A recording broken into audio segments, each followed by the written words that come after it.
Hello students, in the video la nama shapes of atomic orbitals la angular distribution function paakalam.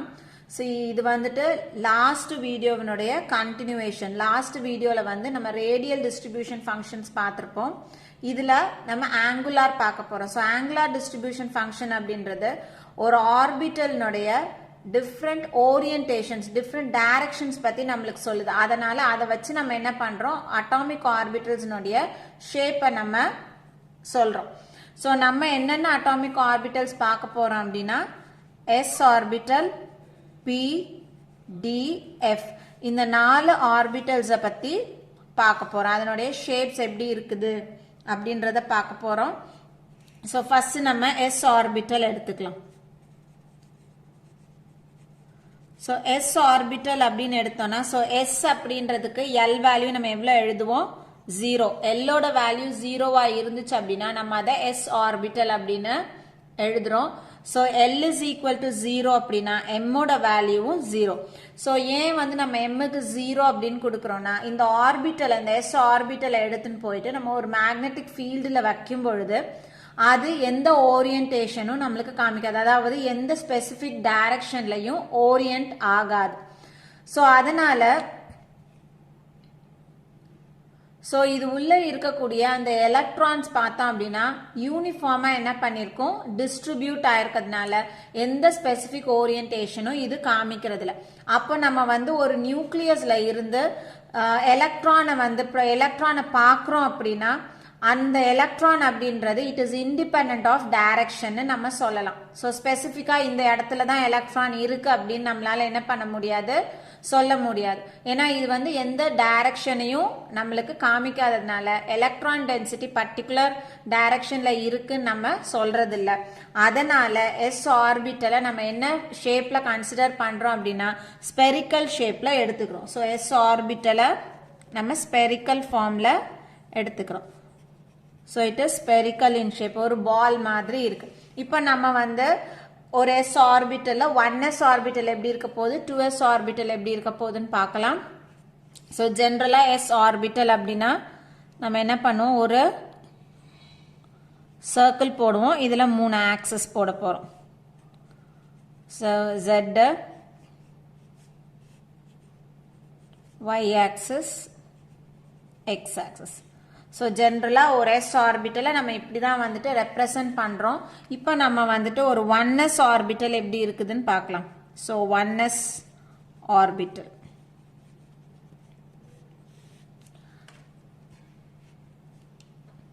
So 1sக்கு வந்துட்டு நம்மளுக்கு notes கிடையாது, அதனால நம்ம அதை வெறுசா என்ன பண்ண போகிறோம், ஒரே ஒரு ஸ்பியர் போட்டு அதுல 3 ஆக்சிஸ் போட போறோம். Z, Y, X. so இதுல வந்துட்டு radial nodes is equal to 0. இப்ப அதே மாதிரி ஒரு 2s ஆர்பிட்டல் நம்ம பார்க்கலாம்.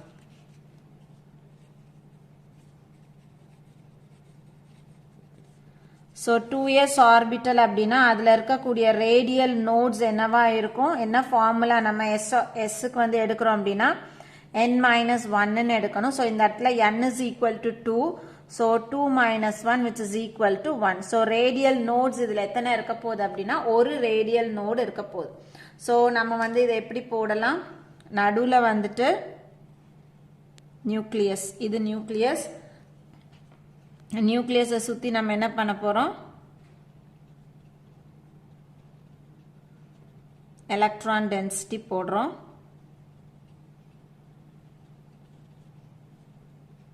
ஸோ அதுக்கப்புறம் கேப் இருக்க போது அதை சுற்றி நம்ம மறுபடியும் என்ன பண்ணுவோம், எலக்ட்ரான் டென்சிட்டி போட போகிறோம்.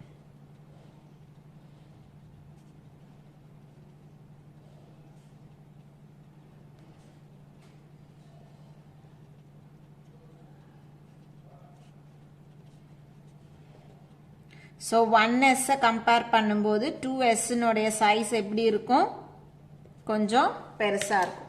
ஸோ இப்போ நம்ம இதில் ஆக்சிஸ் போடுவோம், z axis y axis, x axis. So இதை நம்ம வந்து இந்த மாதிரி ஒரு டயக்ராமா போடுறோம் அப்படின்னா இதை எப்படி போடலாம்? So நியூக்ளியஸ் சுத்தி இந்த இடத்துல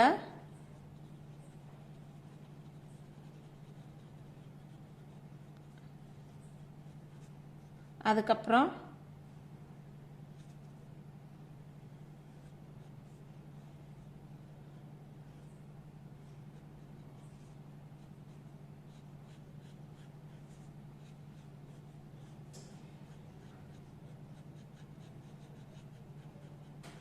நடுவுல கேப் வந்துட்டு node.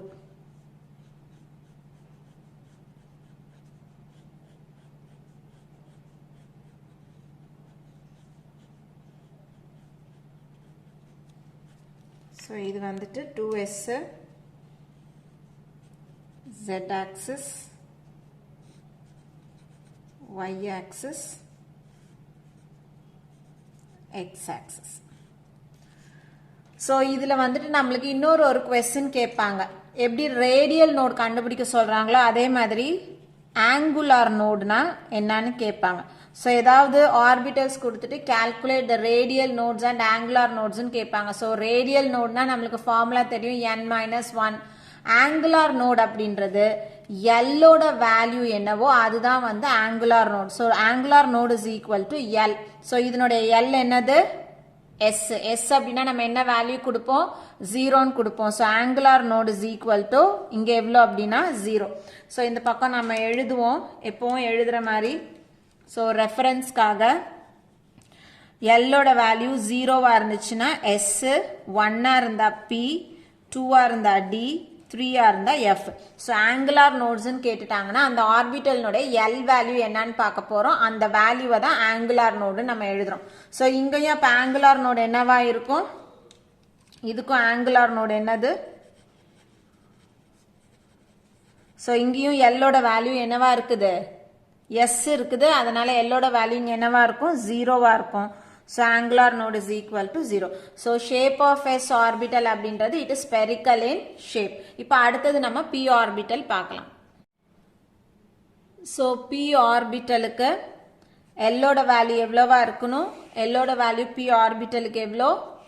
1. So L is equal to 1 அப்படின்னா mக்கு எத்தனை வேல்யூஸ் நம்ம கொடுக்க போறோம்? -L இருந்து +L வரைக்கும். So m is equal to -1, 0, +1. So அப்போ இந்த ஆர்பிட்டல்ஸ் நம்ம ஒரு மேக்னெட்டிக் ஃபீல்டில் வைக்கும் பொழுது அது நம்மளுக்கு எத்தனை ஓரியன்டேஷன் கொடுக்குது? 3 ஓரியன்டேஷன்ஸ், அதாவது 3 டிஃப்ரெண்ட் டைரக்ஷன்ல ஓரியன்ட் ஆயிருக்கு. அப்போ p ஆர்பிட்டல்ஸ் நம்மளுக்கு எத்தனை ஆர்பிட்டல்ஸ் இருக்க போகுது? 3 ஆர்பிட்டல்ஸ் இருக்க போகுது. ஸோ 3 ஓரியன்டேஷன் அப்படின்றதுனால நம்ம 3 டிஃப்ரெண்ட் டைரக்ஷன்ஸ் கொடுக்க போறோம். ஸோ px, py, pzன்னு அந்த 3 p ஆர்பிட்டல்ஸுக்கும் நம்ம பேர் கொடுக்குறோம். இப்போ இந்த p ஆர்பிட்டல்ஸ் என்ன ஷேப்ல இருக்கும் அப்படின்னு பார்த்தோன்னா டம்பல் ஷேப்ல இருக்கும். ஸோ டம்பல் அப்படின்னா நம்ம அதை எப்படி வரைவோம்? ஸோ இந்த மாதிரி இப்படி போடணும். ஸோ இதுதான் வந்துட்டு p ஆர்பிட்டல்ஸ்னுடைய ஷேப். ஸோ எலக்ட்ரான் டென்சிட்டி எங்க இருக்க போகுது? இந்த டம்பல் ஏரியால இருக்க போகுது. இப்போ நம்ம px எப்படி இருக்கும், py எப்படி இருக்கும், pz எப்படி இருக்கும்னு பார்க்கலாம். ஸோ px ஆர்பிட்டல்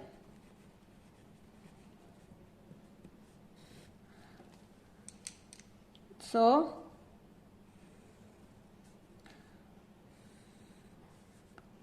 இதை நம்ம x ஆக்சிஸ்ன்னு எடுத்துக்கலாம், இதை yz எப்படி வேணாலும் எடுத்துக்கலாம்.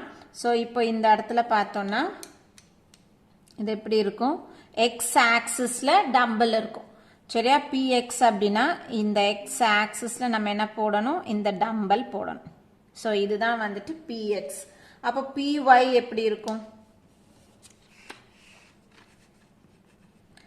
y ஆக்சிஸ்ல இந்த டம்பிள் போடணும். ஸோ py வந்துட்டு இதை yன்னு எடுத்துக்கலாம், xன்னு எடுத்துக்கிட்டோம்னா டம்பிள் எங்க எழுதணும்? இந்த y ஆக்சிஸ்ல. இப்படி அடுத்தது pz. pz orbital. இப்போ இதுக்கு எப்படி நம்ம போடுவோம்?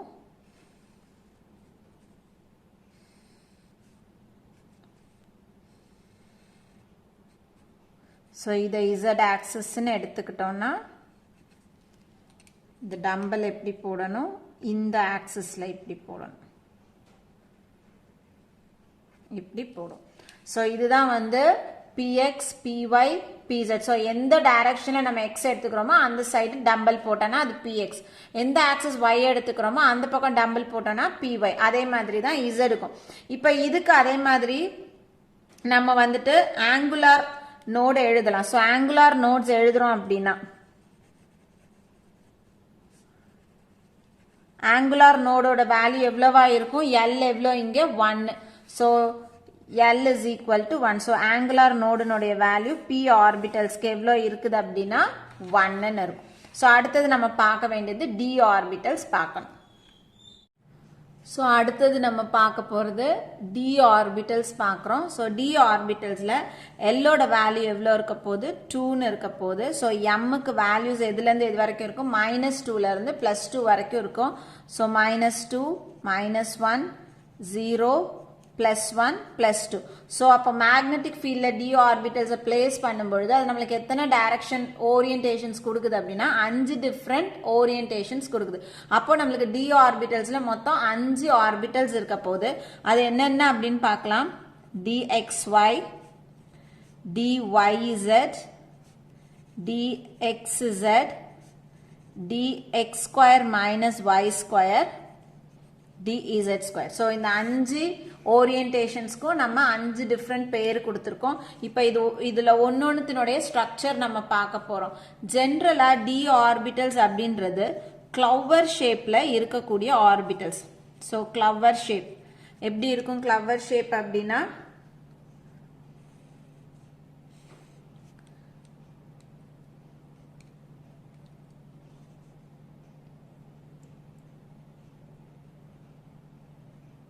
இந்த மாதிரி ஒரு ஷேப்பை நம்ம என்னன்னு சொல்றோம்? கிளவர் ஷேப் அப்படின்னு சொல்றோம். ஸோ எலக்ட்ரான் டென்சிட்டி எங்க இருக்கு? இந்த லோப்ஸ்ல இருக்க போகுது. இப்போ நம்ம ஒரு d ஆர்பிட்டல் பார்க்கலாம். ஃபர்ஸ்ட் நம்ம பார்க்க போறது dxy பார்க்க போறோம். ஸோ dxy அப்படின்னா x ஆக்சிஸ்க்கும் y ஆக்சிஸ்க்கும் நடுவில் இப்போ இந்த 5 ஆர்பிட்டலை இந்த xy, yz, xz அப்படின்றது தே லை பிட்வீன் தி ஆக்சிஸ். இந்த லோப்ஸ் வந்து எதுல இருக்கும் அப்படின்னா பிட்வீன் தி ஆக்சிஸ் இருக்கும். ஸோ dxy, dyz, dxz இது மூணுமே இந்த லோப்ஸ் எப்படி இருக்கும்னா லை பிட்வீன் தி ஆக்சிஸ். இதுல இந்த dx² - y²ம் dz²ம் lobes lie on the axis. So இது வந்து lie on the axis. So இப்ப dxy நம்ம பார்க்க போறோம். So அப்ப நம்ம ரெண்டு ஆக்சிஸ் போட்டா போதும், x ஆக்சிஸும் y ஆக்சிஸும். So இது x, இது y. இதுல between the axis சொன்னோம். So x-க்கும் y-க்கும் நடுவுல இருக்க போது.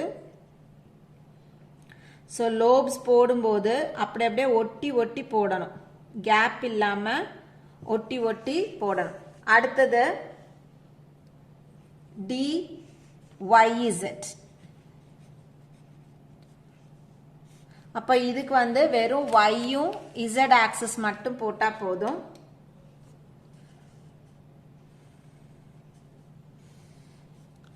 ஸோ இது y, இது z.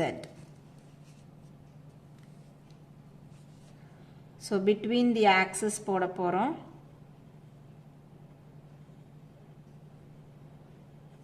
இப்படி. அடுத்தது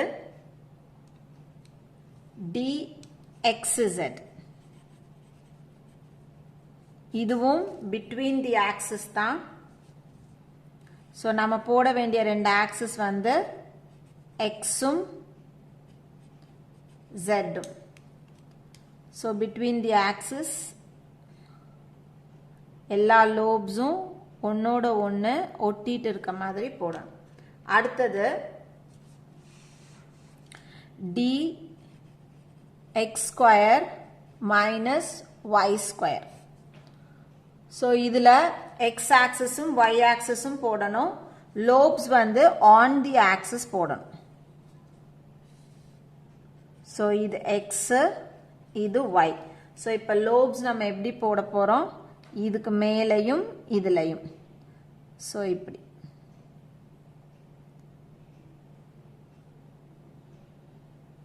இந்த மாதிரி. So இந்த axis மேலே இருக்கு. இதுல எல்லாம் பார்த்தோம்னா இந்த axisக்கு நடுவுல இருக்கும். x square minus y squareல அந்த axis மேலே இருக்கு. அடுத்தது dz square. So dz square பார்த்தோம்னா இந்த இடத்துல வெறும் z axisல மட்டும்தான் நம்ம ஒரே ஒரு டம்பல் போட போறோம். So இது z axis. இதுல நம்ம என்ன பண்ண போறோம் அப்படின்னா ஒரே ஒரு டம்பல் போடுறோம். So இந்த டம்பல்ல இந்த சென்டர் பார்ட்ல, so இங்கெல்லாம் இல்ல, இந்த எலக்ட்ரான் டென்சிட்டி எந்த ஏரியால வந்து இருக்க போகுதுன்னா இந்த சென்டர் பார்ட்ல மட்டும் எலக்ட்ரான் டென்சிட்டி கான்சென்ட்ரேட் ஆகும். So இதை நம்ம என்னன்னு சொல்றோம்? dz ஸ்கொயர் அப்படின்னு சொல்றோம். So d ஆர்பிட்டல்ஸை பொறுத்த வரைக்கும் எல்லோட வேல்யூ வந்து 2ன்னு இருக்க போது, mக்கு 5 வேல்யூஸ் வரப்போகுது.